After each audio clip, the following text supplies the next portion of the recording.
Spirituality can be a way to bypass all of the things that we don't want to face. I had adopted an identity by default from a place of survival. What if the very thing that you're trying to control is the thing that's controlling you? I woke up to the feeling of being this fish in a fishbowl. If my life completely crumbled tomorrow. And true surrender is...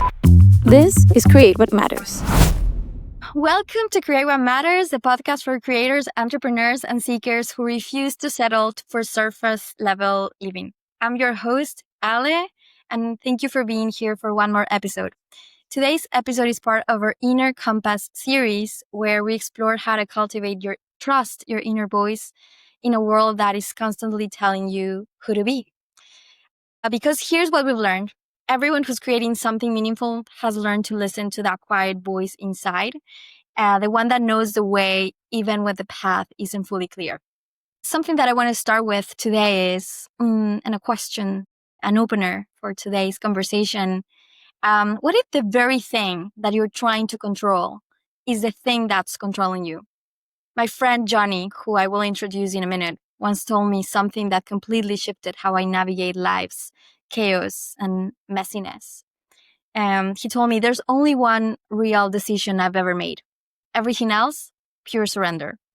Today we're diving deep into what surrendering actually means, and he for sure has taught me a lot through his experience and through his support. He's also going to share why most coaching doesn't work and the practical tools that can transform how you show up when life gets messy and confusing. So stick around with us because the question I'm about to ask Johnny won't get answered until the very, very end, and it might change everything for you. So let's begin and let's welcome my dear friend. I'm here with Jonathan Hermida. It's an honor to have you. He's a deep friend, human that I deeply admire, a professional, a husband, a friend, coach, and someone who, to me, lives a life of absolute coherence. I know he's not perfect. I know he's a human, but he lives a values-driven life through what he puts out into the world, not only through what he does, but through who he is. And that speaks volumes to me. Johnny is the managing director of the Center for Transformational Coaching, founded by Leo Vanderpool, where he's certified as a deep transformational coach through the ICF. He's worked with Fortune 500 CEOs, founded 3 companies, and hosts the Deep Coach podcast, which I recommend you follow. But most importantly, he recommended a book during my darkest period in Spain when I just moved here 7 years ago. Visa denials, no work, life hanging by a thread. That completely transformed how I handle uncertainty. So Johnny, welcome to this conversation. It's an absolute honor and a privilege to have you today. It's absolutely an honor for me. And thank you. Thank you for having me. Thank you for being here. If I were to ask you, what is the energy that you're coming with today? What would you tell me? Open, wide open and curious and excited to jump in. Amazing. Johnny, I gave our listeners a taste of who you are, but I want them to hear it from you. You know, I like to get deep really fast. And as you are having your own deep coach conversations, here at Create What Matters, we also have our deep coach conversations. So take us back to that young man 12 years ago who had just gotten promoted in corporate America. What led to walking away? How has life unfolded for you since saying yes to that first call? Paint us the picture of these 12 years in your life. Yeah. It's actually been 15 now. It happened in 2010 was the moment that I made that decision. But it's hard, that decision didn't come in that moment in 2010. It was actually building up for many years. And we're going to be talking about surrender. We're going to be talking about, living one's life in alignment with one's truth. And I would say that it's important to give a little bit of context prior to that moment. And the context essentially is that I had adopted an identity by default. Not only by default, but from a place of survival, I would say, like many of us do, meaning I grew up in a very traumatic household. And as a result, I had to acquire certain masks, put on certain armor unknowingly, because as a child, what do you know? But it happens reflexively to protect yourself. And so I started to adapt myself and my personality in such a way that can protect me from the vulnerability I didn't know I had inside. And so this mask and this armor showed up in an identity of the cool guy and going out a lot and being a womanizer and all these different things that was not fulfilling me in any sort of way. And then there was a break with a friend of mine that really shattered that armor and all of those masks that I was holding on to, that really exposed me to what I had inside, again, that I did not know of. I was not aware of. I was a young man. At this point, I was 21. But then I get flooded with all this stuff inside of me. I don't know what to do with. I don't know where it came from. I felt assaulted in so many ways. And so I saw a therapist. And when I saw the therapist, this therapist really changed my life, because it was in the seat sitting next to him where he introduced me not only to mindfulness, but to cognitive behavior therapy. And the combination of those two in sessions with him, I was able to see that there was a difference between me and my thoughts. And there was a gap there. Yeah, that And you're that not your gap, thoughts. yeah, there was a separation. I'm here and I'm observing my thoughts. And so that gap that I had became the thing that I was driven to pursue, to have more of. Yeah. That spaciousness, that liberation. It felt like liberation. It felt like freedom that I got in just a millisecond of a moment, but I was insatiable about seeking it out. And so that's where my journey within began, where I Yeah. really started to meditate a lot. I started to do yoga. I started to read every book I can read in the philosophy, psychology, spirituality section of the bookstore. And so all of that led up to that moment that you're referencing, which was I'm sitting here in this corporate role doing B2B sales, cold calling, all these different things. Mhm. You know, What were you selling at the time? what was that? What were you selling at the time? It seems like you were, like understanding and revealing what your values as a person were, who you actually were, like removing that veil. Yeah. And then your day job was selling. What were you selling? What did you have to sell at the time? Telecommunication services. Okay. So basically internet and phone services to small businesses. So not very exciting. Yeah. And so I remember in those days hitting my, somehow, I don't know how, but I would hit my quota and as early as possible. Mhm. And then I would go to the bookstore. I would go to a dock in front of a river or a lake, rather, not a river, and practice meditation or read my books. You know, and it was really this process. And so what happened while I was in that role is that I woke up to the feeling of being this fish in a fishbowl, now aware that there was an ocean out there. Again, I was unaware of this. Now I I love wake that up. analogy. I Yeah. wake up and I'm this fish in a fishbowl. I feel contained and suffocated. I'm aware that there's something more and I can't get out. Mm. So the degree of suffering that I experienced in that moment increased substantially. And I was like, I need to get out of here. I can't continue like this. Yeah. And that's where I made the decision to gather my savings, quit that job, and essentially go backpacking through South America and start this outer journey and inner journey simultaneously out in the world. Did you feel, I'm sure the answer is yes, that you felt fear. Like, how did you navigate the fear of like shattering, that identity of like leaving everything and then getting into the unknown, packing, like getting your savings and going to this trip to South America I'm guessing it was the first time you were doing this trip. It was like navigating this complete unknown. Was it this, trigger of feeling like a fish in a fishbowl that pushed you that gave you the courage to do that? Where did you get the courage to jump? Because I think a lot of people might be in this place where they have these conflict of values, who they are and what they're doing. What pushed you into getting there, into taking action? I think the benefit of not having a fully formed prefrontal cortex helped a lot. So being that I was 23 years old, I wasn't thinking much about anything, and what happened was I didn't decide to change my identity. My identity broke. It shattered. Anything that I was tethered to and or felt attached to was no longer. And so I was sort of out floating in the ether. Yeah. And so it felt like I had no other choice in a sense. It Yeah. felt like it, and I don't know where that came from, to be honest. I really don't, because nobody in my environment had ever done that before. But I knew I needed to get out. And I think part of it was that I was born and raised in Miami. and all of the wounds and the trauma happened in Miami, and I never left for college. And Yeah. so I think all of that I came to the realization that I need to get out. I Yeah. needed to get out of the physical environment in Mhm. order to find myself, because I couldn't do it in the environment I was in. Yeah. And I have some follow-up questions on that story because I think you've gone through your share of things, your share of dark, tough situations. But before we get into that, how did South America and this traveling and this unknown change you? What did it give you? There was the first place that I landed was La Paz, Bolivia. Now, did you Yeah. know something like that? This was 2011, January 2011. I landed and sort of there was I decided to do a organized trip before I really started, my solo travel, just Yeah. to kind of get, ubicado, as we say in Spanish, and just feel oriented.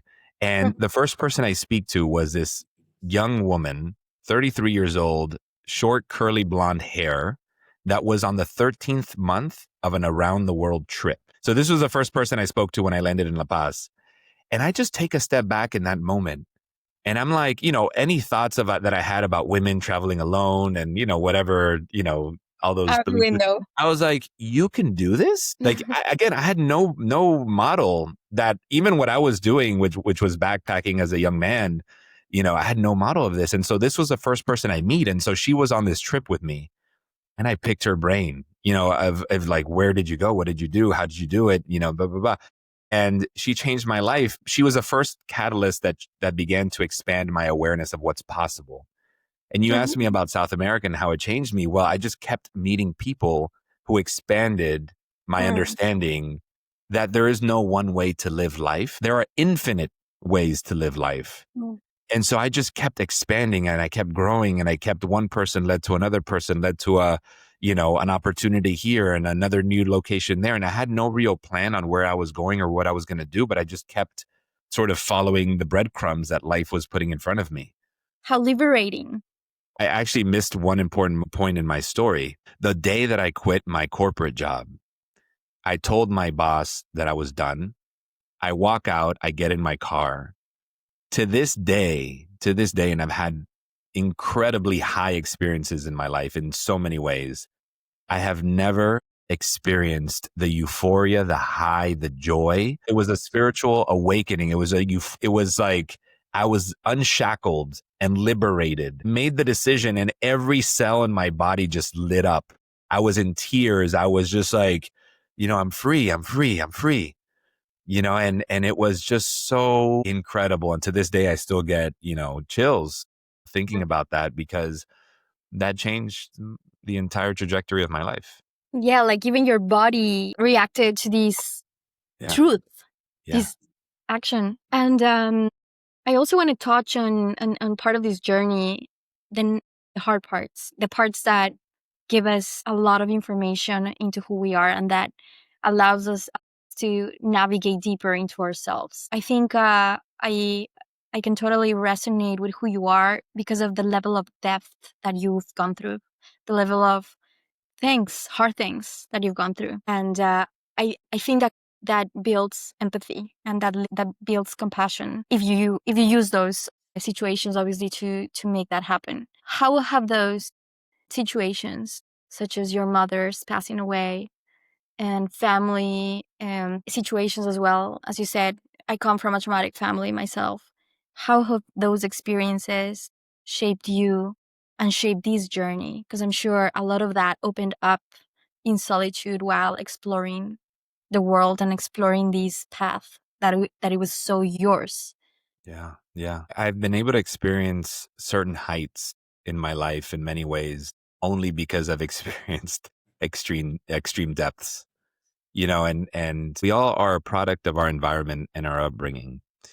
My Yeah. parents both had really traumatic upbringings. I'm happy to jump into it, but we don't need to for the context here. Just everybody, had, sexual trauma and just like, militant parents, and just what they came from and who they became as a result of their own upbringing that then translated into, what I received in my household or didn't receive in my household. One word, reading Brene Brown's book, Daring Greatly, many, many years ago, that also became an opening for me. It Mhm. really showed me what I was experiencing, put language to what I was experiencing inside, was the word shame. She writes about shame in that book. The moment she named it and talked about it was the moment I felt seen. I had Mm. been carrying shame my entire childhood, my entire young adulthood.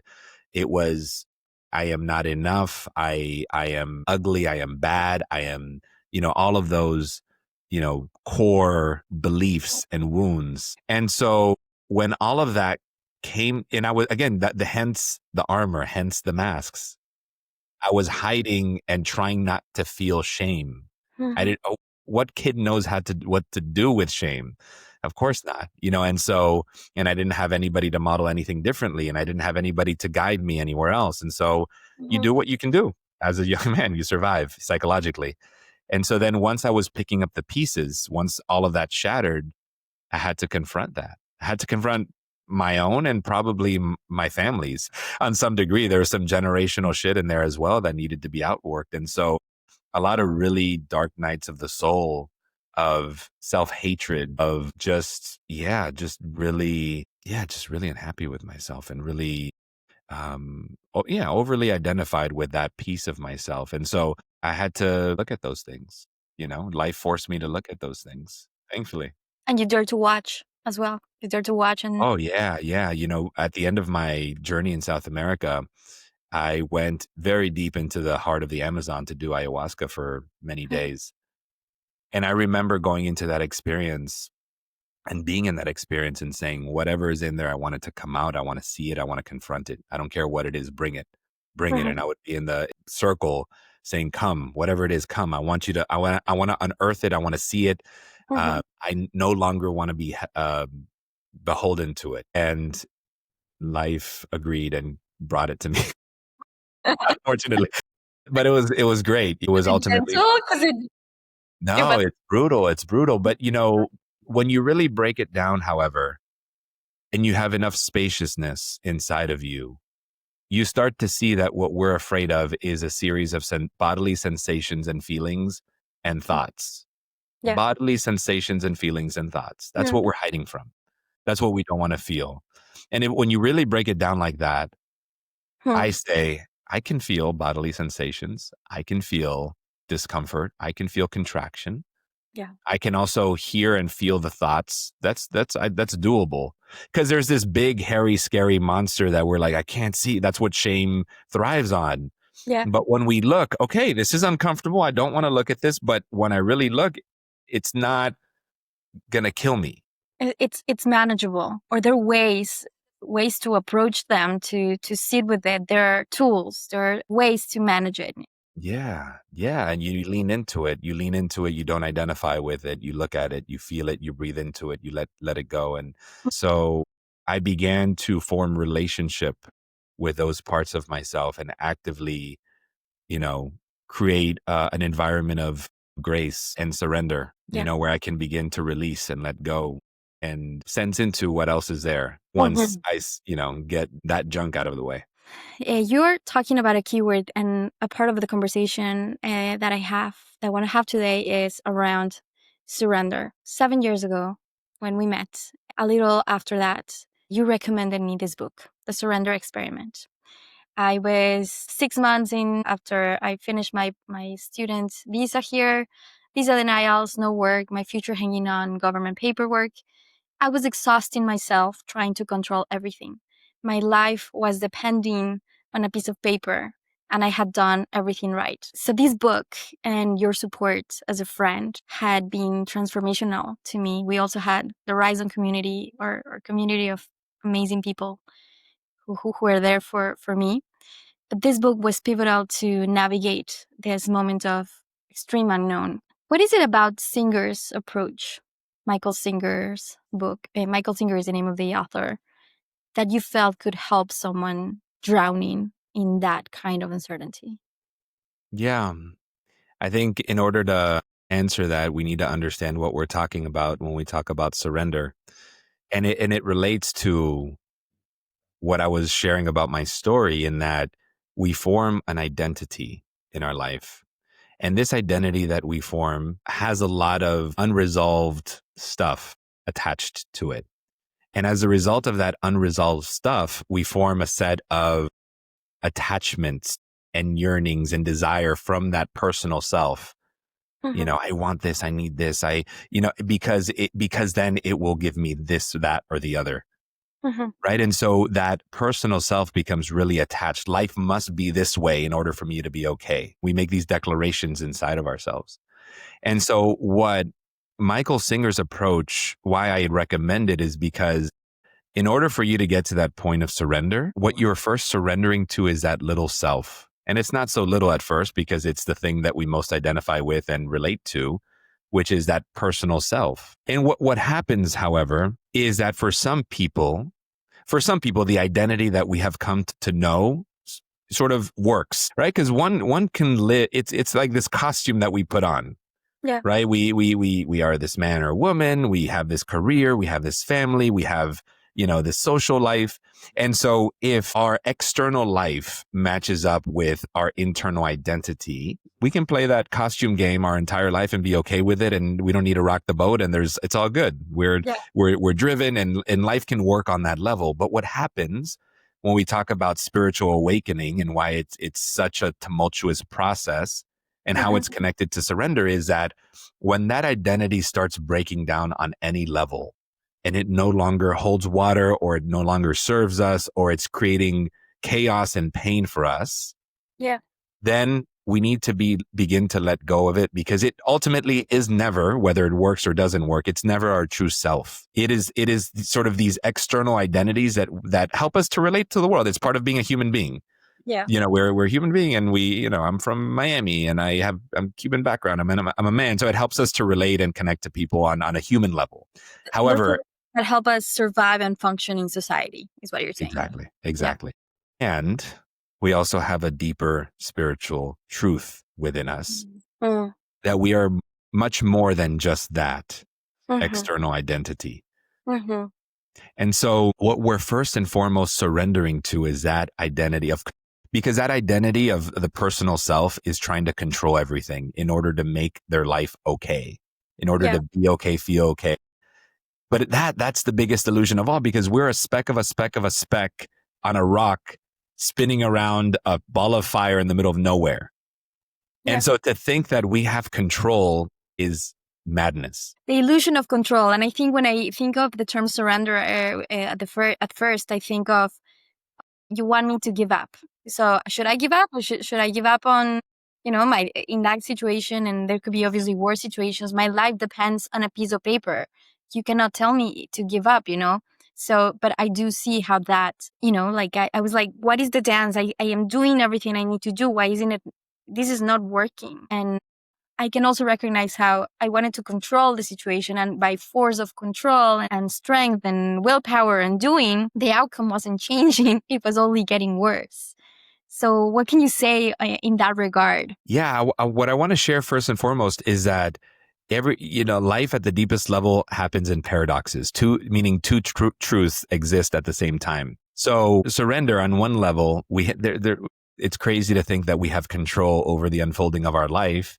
And at the same time, we are responsible for our life. We have agency over our life. So hence the paradox. There is a paradox there, because surrender isn't just like, being a feather in the wind necessarily, right? Yeah. There's still life, to tend to and bills to pay and things to do.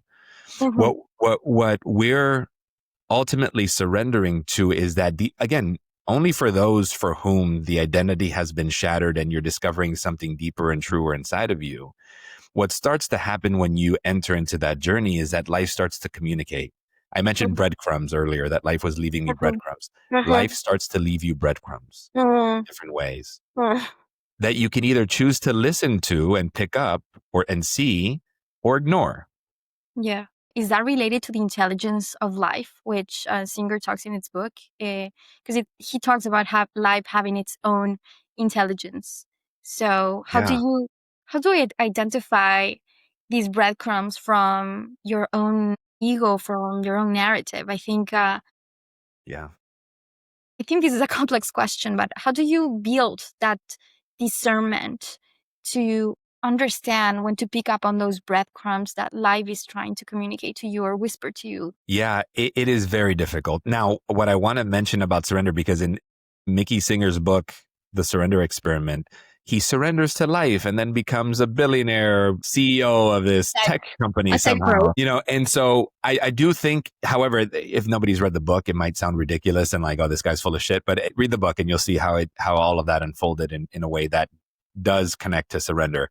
However, somebody reads that and they're like, okay, if I surrender, I become a billionaire and I get the things that I want in life. And that's not the case. We almost like, okay, I'll do this surrender thing so that then I can get the things that I want.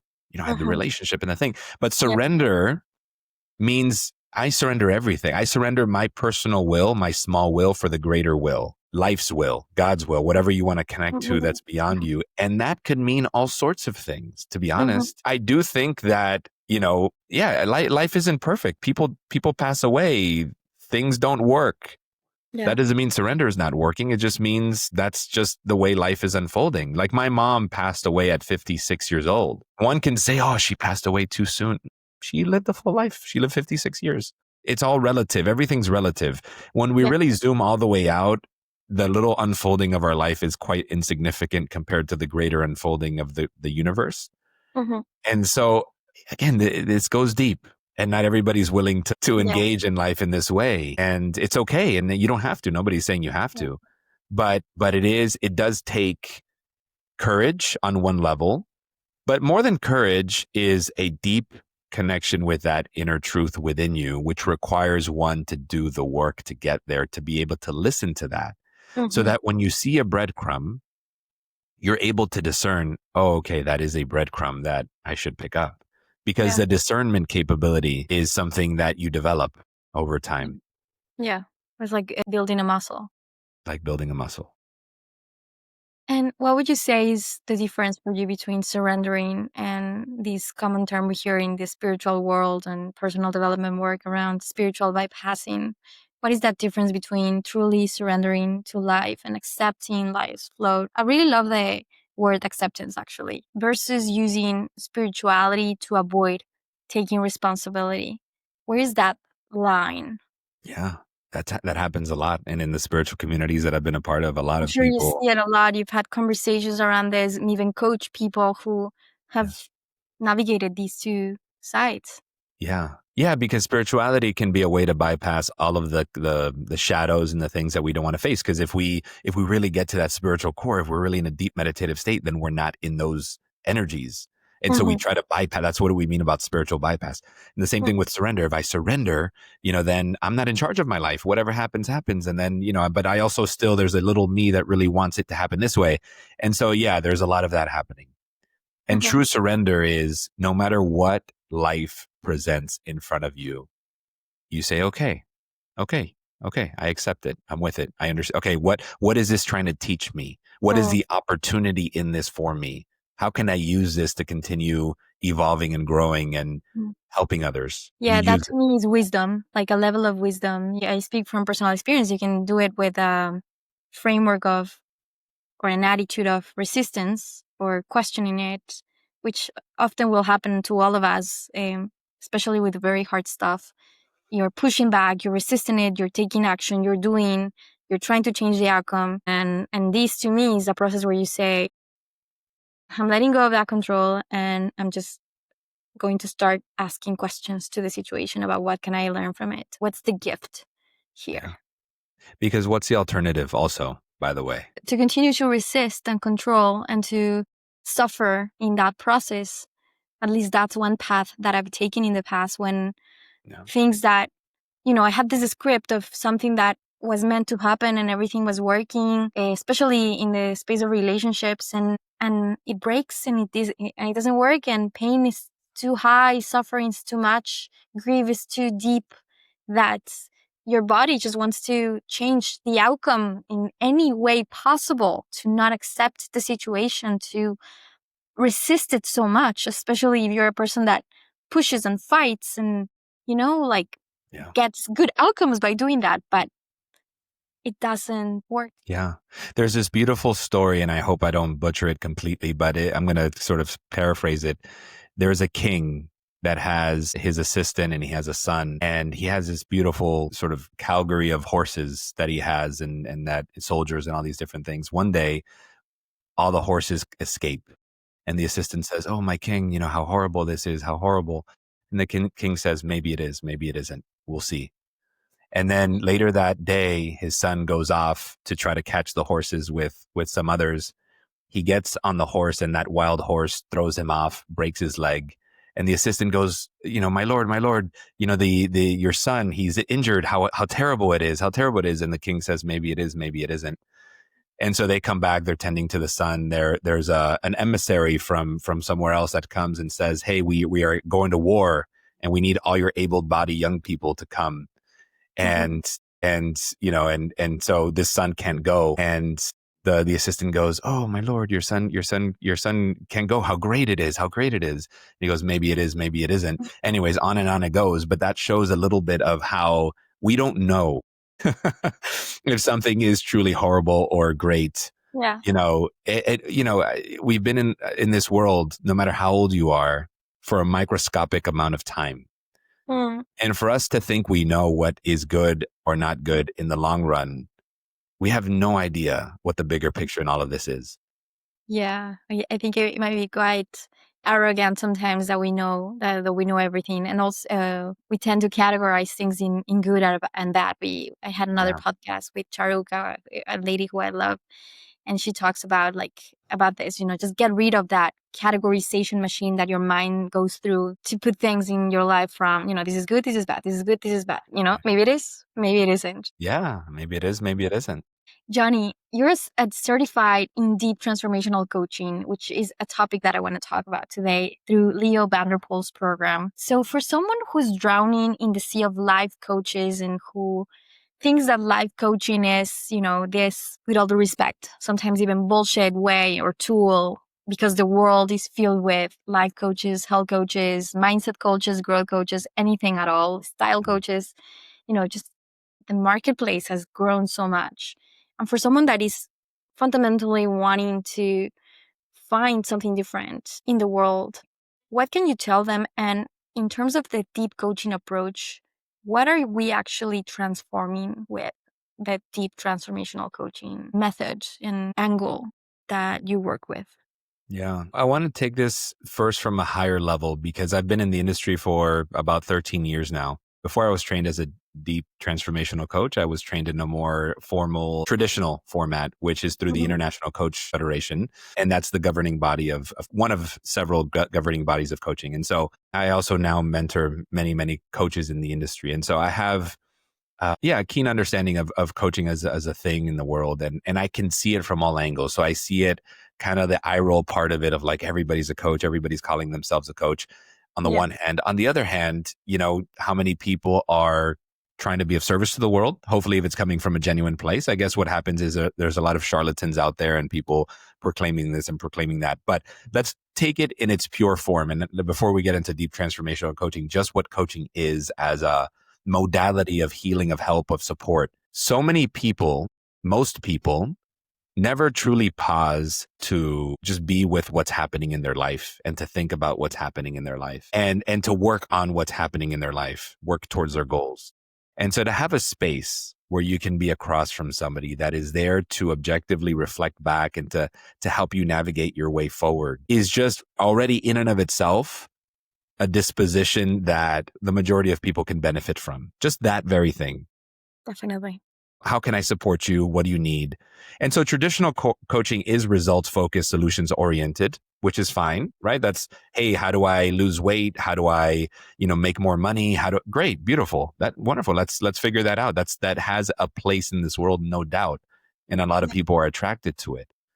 Now, deep transformational coaching is positioned differently because deep transformational coaching is really about supporting this inner evolution that I was speaking to in my own life of that shift in self-concept. What is transforming our self-concept from the little identity to the deeper, bigger identity? And what happens when people embark on this journey is that it is chaotic, it is destructive, it can be, at least, because everything that you have come to know is falling apart potentially. at least what you're clinging to mentally, but also potentially externally. Careers and relationships, friendships, all of those things can fall apart. And so you're undoing a lot, and there's a lot that's ongoing. So there's a beautiful metaphor of the caterpillar becoming a butterfly. And what happens is this caterpillar enters into a cocoon. And what most people don't know is that the caterpillar actually dissolves into this goo, primordial goo. It completely dissolves into nothingness. And Wow. then little by little, these imaginal cells start popping. The potentialities of that butterfly start emerging, and it starts reorienting itself in that cocoon, developing the wings and the ability to fly and becoming this butterfly. And then when it's ready, the cocoon opens and off it goes. That is the transformational process, which sounds beautiful, but imagine becoming primordial goo as a person. It doesn't feel so great. And so, So pretty.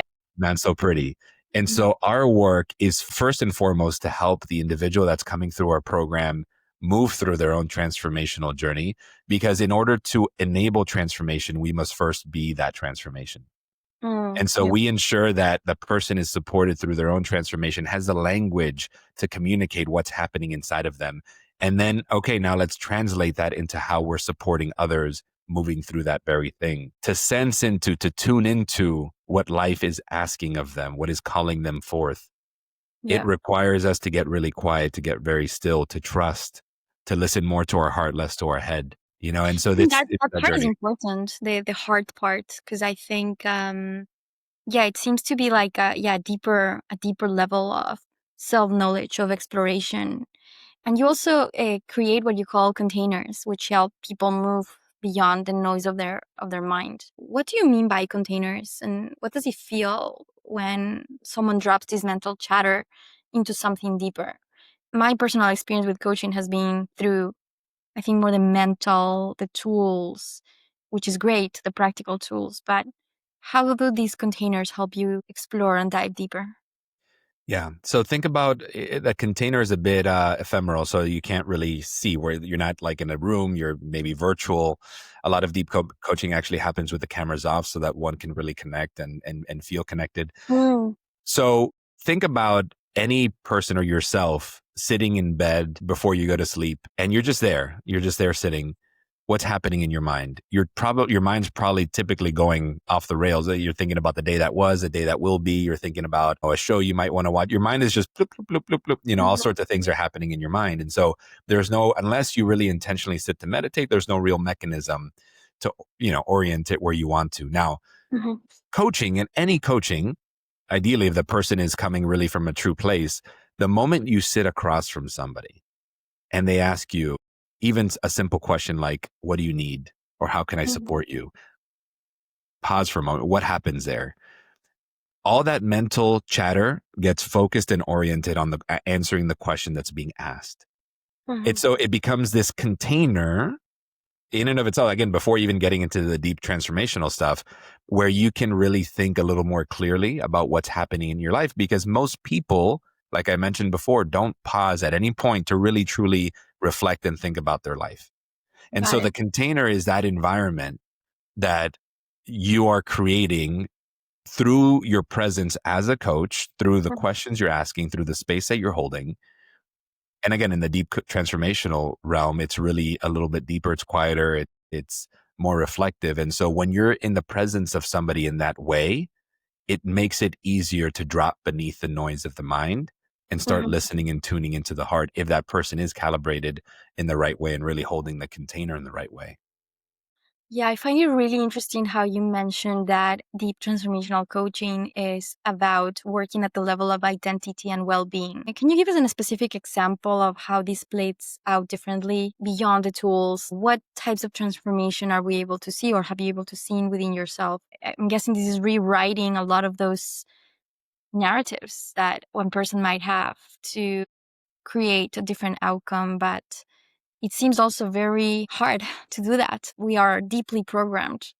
How do you help people to get to that identity level transformation?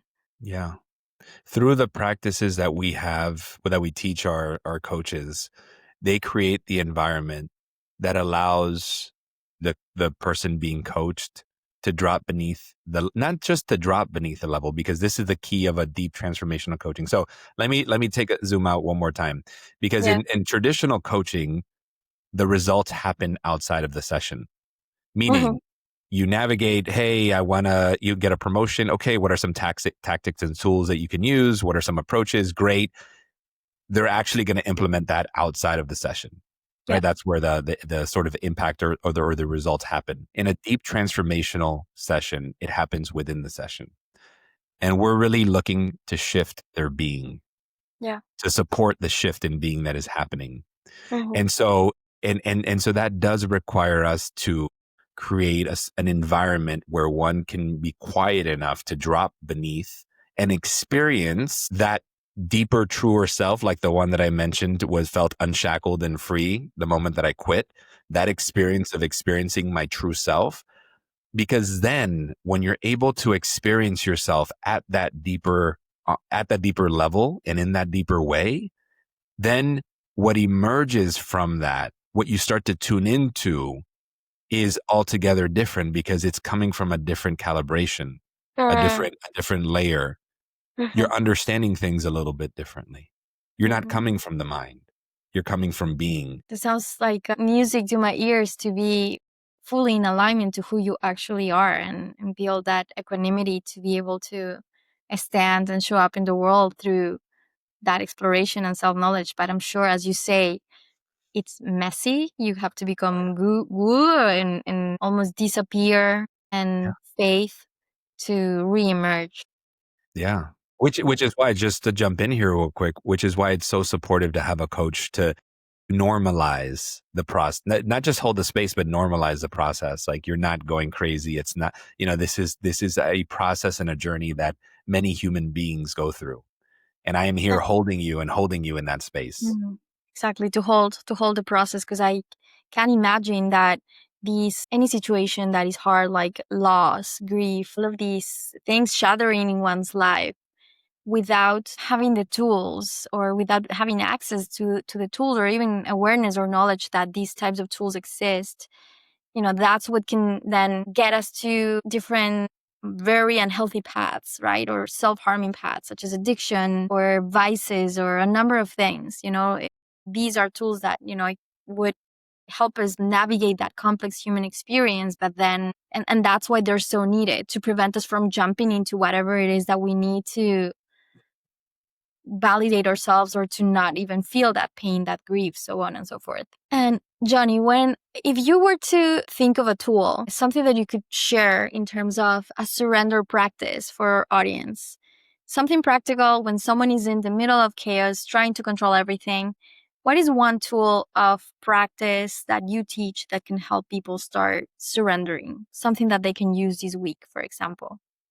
The simplest thing, two things that are related: the breath and connection to the body. The Mhm. simplest thing you can do when you're going through something is taking that deep breath, and on the exhale, really feeling all the places where you're holding and tightening because that part of you is trying to control. Feel it softening and releasing, and continuing that process until you feel, because there's certain places that we're holding things: our belly, our heart center, shoulders.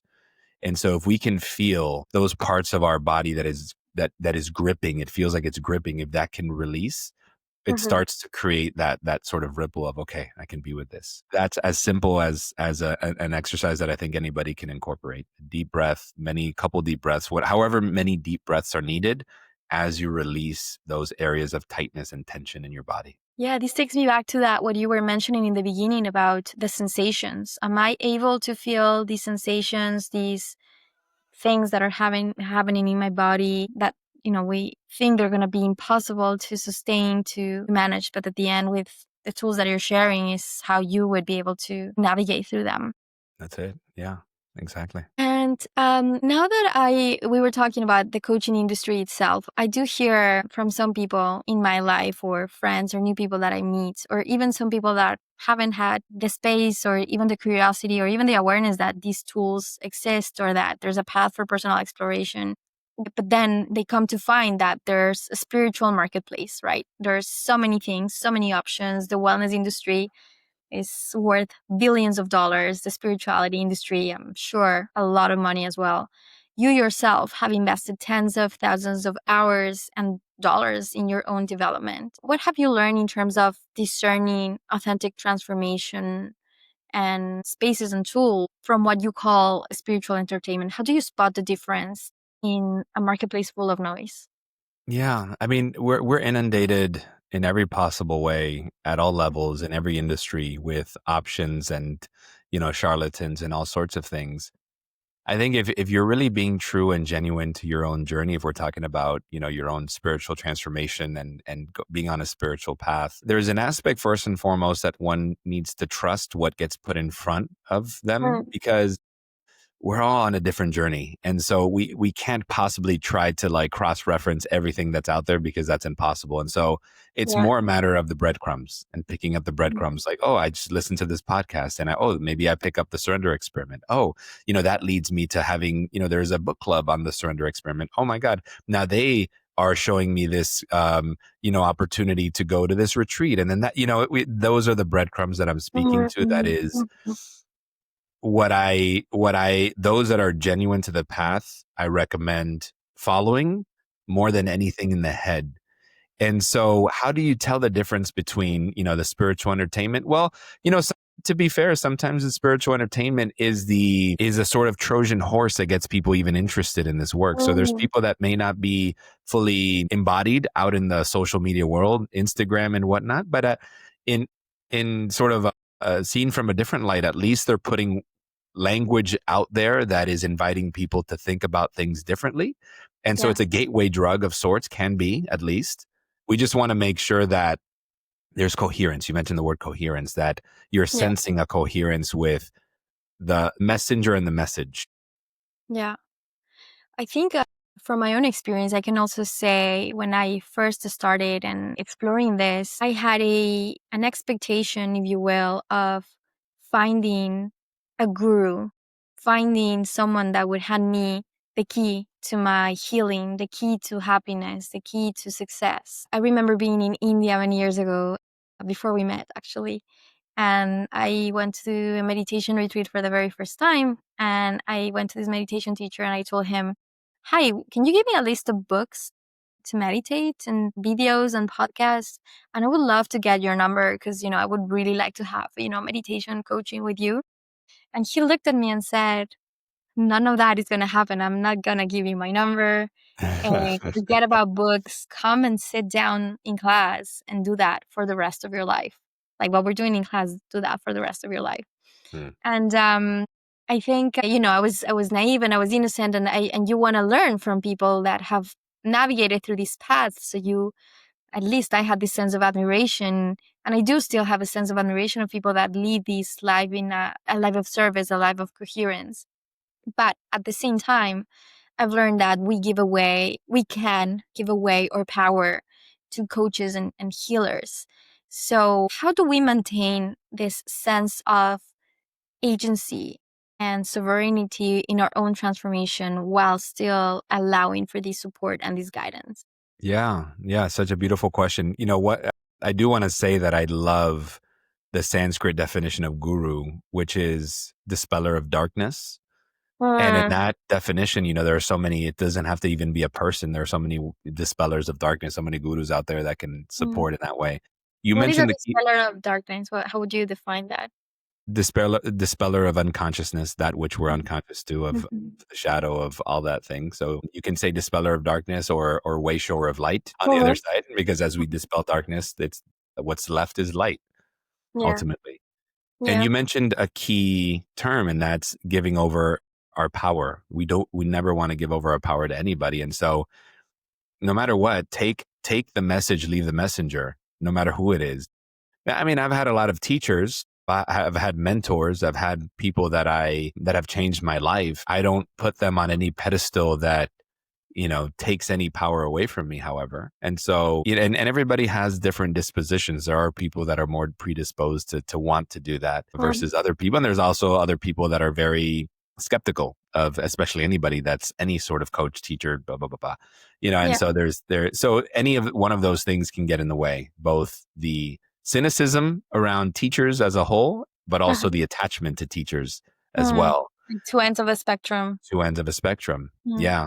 And so can we really take the message and incorporate the message into our life for the betterment of our life and those around us, but Yeah. not get attached to anything really, person or thing? Yeah. And this also takes me to another thing on that realm, which is these spiritual tourism that we can also, I've done it for myself, retreats, courses. I love taking courses. My friends know this. I take courses all the time. I recommend courses all the time. I know books and workshops. I'm an expert in my trauma, if you will. I know everything. I know the colors. I know when it happened. I know why. I know all of that. And I've gotten tired of that as well, because I think there's an important thing, which is to integrate all of that into life, because the accumulation and expertise of whatever happens, my trauma doesn't, that doesn't serve me, and that doesn't serve people. So how do you distinguish between this genuine seeking of spirituality versus just collecting experiences for dopamine? I go back to everybody's on a unique journey, and that's okay. Go on your spiritual adventures, and life is meant to be lived. So if that's something you're drawn to, by all means. It just eventually, if it's not for the purposes of greater healing, growth, expansion, eventually something's going to give. That something's just not going to work anymore, and it's going to get stale. It's going to feel disconnected. And so no matter what choices we're making in life, life has a way to, reveal that which we're avoiding through the actions we're taking. And so I'm a firm believer of just keep doing you, whoever you are and whatever you're doing. And if this path is a path that you're meant to be on, this path of spiritual awakening and transformation, then what's needed will come, both in the forms of disruption, but also in the form of breadcrumbs. Yeah. I love the breadcrumbs. I love that Yeah. analogy. And you yourself are about now in your life to be moving beyond a ego-driven will to co-creative partnership with life. When you think about this term, co-creative partnership, what does this look like in practicality when you're running the center, when you're being a husband, when you're being a father of Cairo, a soon-to-be father of Vienna, making daily decisions and also navigating things with family, yourself? What does that mean to you? The beginning of this episode, you mentioned that, which is true, that I feel like I've only made one real decision in my life, and that was to quit my corporate job and go traveling, because everything that's unfolded since has been a complete surrender and surprise in so many ways. I mean, I wasn't meant to come back to Miami to eventually meet my wife. I was meant to go to India and spend 6 months there, but then my mom gets diagnosed with cancer. And so it's kind of like the same thing. One could say, oh, this is horrible. Maybe it is, maybe it isn't. I go back home. A month into it, I meet Nati. Yeah. It was the last year of my mom's life. It was the first year of my relationship with my wife. But, that's where, oh, your mom's death is terrible. Maybe it is, maybe it isn't. It's just, it's all relative. Of course, on a human level, it was painful. On a human level, I miss her. On a human level, I wish things unfolded differently. But I also see, the bigger picture.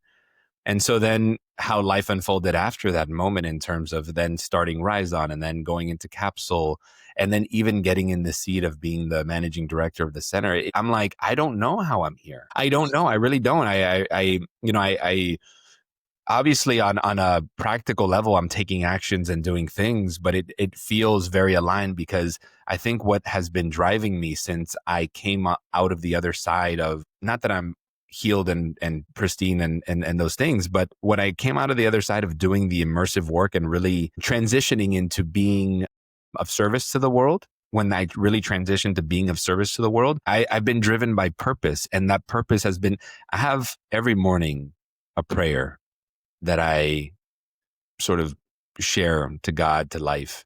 And that is, please help me get out of my own way so I can be the vehicle you need me to be. Please help me get out of my own way so that I can be the vehicle you need me to be. And so whatever, and that's not coming from my personal self. That's coming from what is life asking of me. And so then I show up and I say yes. And so it feels on one level quite miraculous, on another level deeply aligned, because it's just my deeper being saying yes to that which life is presenting in front of me that is seemingly of service to others. That really is what drives me fully. And so, yeah. That is, that needs a moment. Oh my God, that is a beautiful, approach, because what is coming to me is that you're a channel of, you're channeling life. Life is going, living itself through you. And you're asking whatever high energy you believe in to allow that to unfold in however it needs to unfold. And I think that acceptance takes a lot of courage and a lot of wisdom and a lot of practice as well. I wouldn't say it's necessarily, doesn't sound like it's easy, because you've faced your mother's death, you've business failures, Yeah. family situations where every fiber of your being wants to resist. And if I were to ask you, and I wanted to get personal for a moment, as my friend, knowing me and my journey as an entrepreneur, moving to Spain for 7 years, navigating complex relationship dynamics, romantic, family, business, friendships, so on and so forth, I have a question for you. If my life completely crumbled tomorrow, if I lost everything and found myself sitting alone with nothing but pain, despair, and heartbreak, which, to be super honest, I'm very fresh off, what would you tell me? Not as a coach, but as someone who's been in that darkness and found his way through. What's the advice you'd give me in that moment when there's literally nothing left to hold on to? Honestly, I wouldn't say a word. I would just sit with you. I would just sit with you and be with you and love you, and because what is there to do? What is there to say in that moment?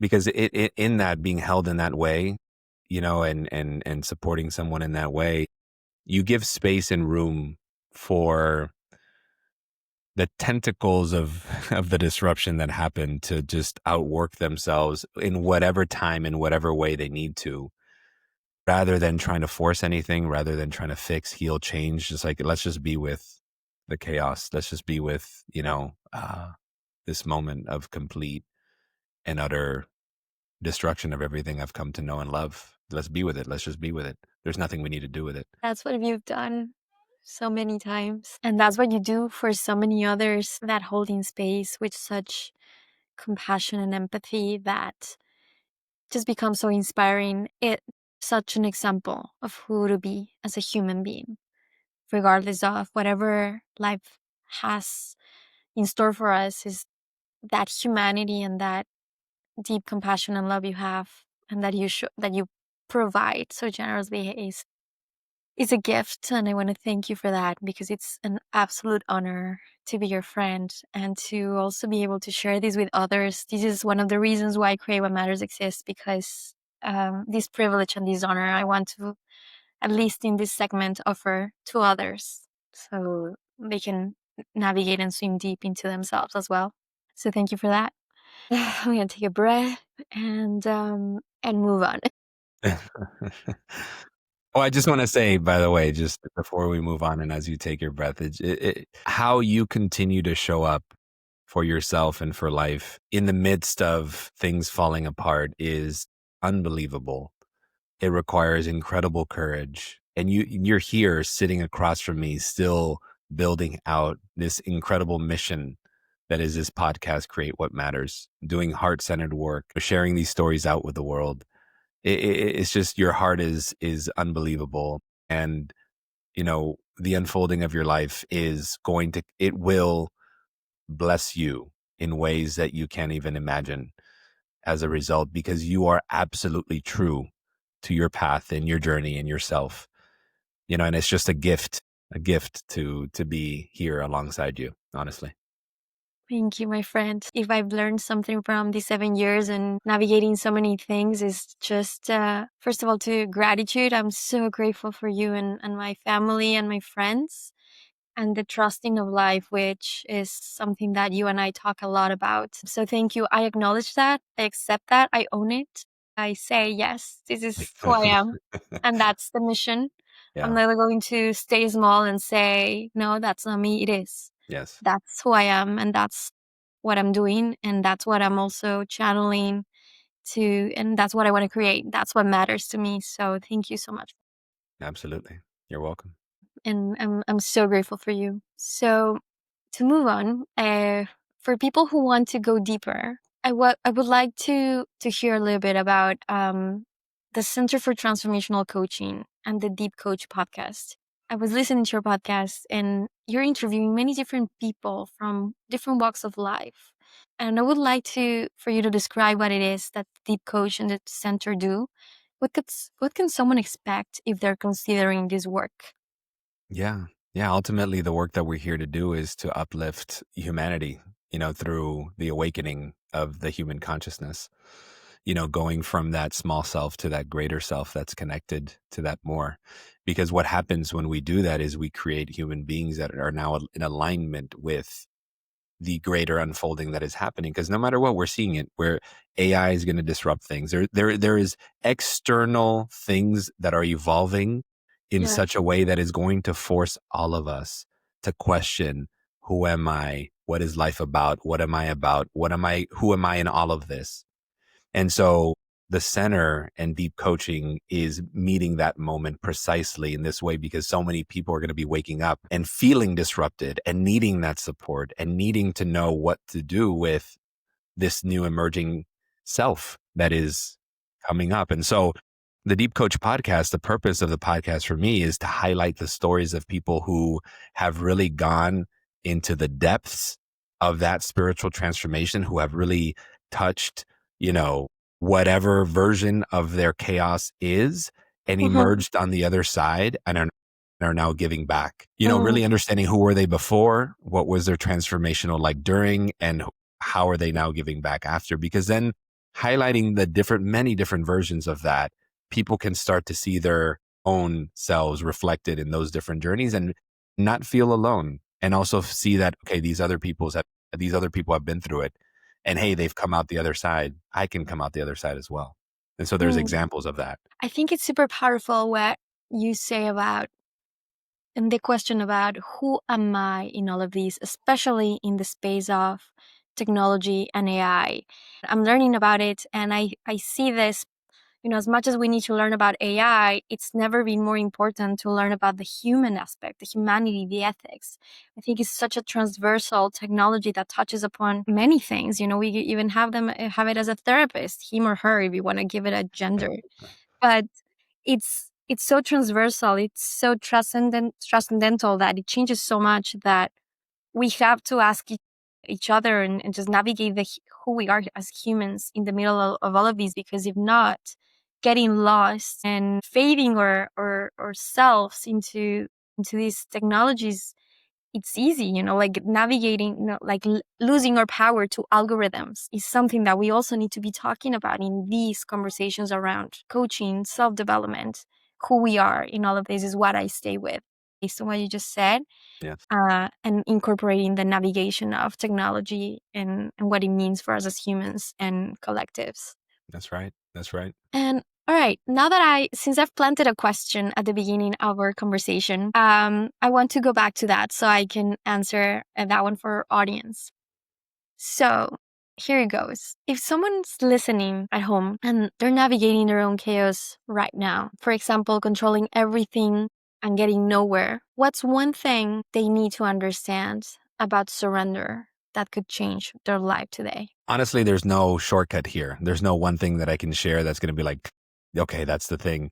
You have to commit to your own transformational journey. You have to commit to the process of outworking that old identity that's no longer serving you and discover that deeper self that is. There's just no shortcut. If anything, okay, if I'm giving a recommendation, you mentioned the surrender experiment. I would actually recommend his other book that came first, The Untethered Soul, Oh, yeah. because that will then give you the language to understand what's needed in order to set the landscape to be in a position to surrender. Yeah. Absolutely. Thank you so much for that. And I hope you will post about that book or those two books. I actually would love to visit Michael Singer's. I don't know if that exists anymore, that he's. It does. Yeah. Yeah. The Have Temple you of the been? Universe in Gainesville, Florida, Alapata. or Have you been? many times. Yeah. Really? Oh Yeah. my God, love to go there. Yeah. Okay, we're gonna post some information around that. Johnny, thank you so much for your friendship, for that book recommendation, and your support when I needed the most, and for this beautiful human, imperfect, raw, deep human that you are. I'm really proud of you. I'm really proud of who you are as a human, as a friend, as a business person. I always say that my favorite kind of people are people that are great in business, that are ambitious, that are moving forward, but that they're equally human and that cultivate that. So you're one of those. You're one of these people that are so special to me. So thank you so much for this conversation, and for giving with such generosity, so much wisdom from your own experience as well. Do you have any final thoughts for your audience? What would you give for What Matters audience as a final thought before we close our conversation today? Yeah. First of all, thank you, Ale. It's been such a pleasure. And I would say trust, just trust. No matter where you are, no matter what's happening in your life, trust that what you need will come. The breadcrumbs will be there if you pay attention, and that life is unfolding in your favor. Life is happening for you, not to you. And if you can move through life in that way, magical things start to happen. Amazing. Thank you, Johnny. Tell us where we can find you. Tell us about the Center for Transformational Coaching for anyone who's interested in becoming a coach. I know I am. And also about your podcast. Tell us where we can find you, and we will leave that information on the show notes. Yeah, for the center, www.centerfortransformationalcoaching.com. Just leave my socials with them: LinkedIn, Instagram, Jonathan Hermida. You can leave all that there, and you'll be able to find all these links through all of these means. So the podcast is on the website, and my socials have connection to my own website, and so it's all there. Amazing. Thank you, Johnny, one more time. And thank you, Create What Matters family, for listening to us. We are doing our Inner Compass edition, talking about body, soul, mind, for anyone who's interested in growing and reflecting. Thank you so much. And thank you, Johnny. We'll see each other very soon. See Bye. you. Until Bye. the next one. Bye.